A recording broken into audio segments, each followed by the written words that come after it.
Biarlah tak hidup bermewah-mewah, asalkan cukup bahagia bersama keluarga tercinta. Itulah prinsip yang dipegang oleh mentor saya, Tuan Muhammad Zulkifli Syafi'i. Pesan beliau dalam buku Misi Bebas Hutang, mengurus kewangan keluarga bukan sekadar duit keluar dan duit masuk. Yang lebih penting ialah memperbetulkan sikap dan tabiat terhadap kewangan.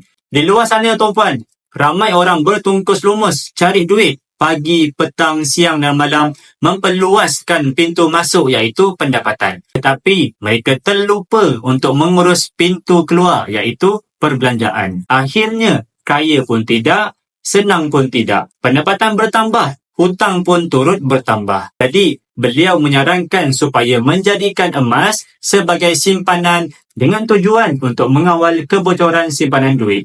Emas terbukti sebagai ubat kepada penyakit boros. Sebab emas tidak ada nombor. Nombor-nombor itulah yang akan mengganggu emosi tuan-puan untuk berbelanja. Kalau tuan-puan nak ada simpanan yang tak mudah bocor, beralihlah kepada simpanan emas 999. Pendaftaran adalah percuma. Tuan-puan boleh tengok pin video tutorial di profil saya. InsyaAllah saya bantu sebaiknya.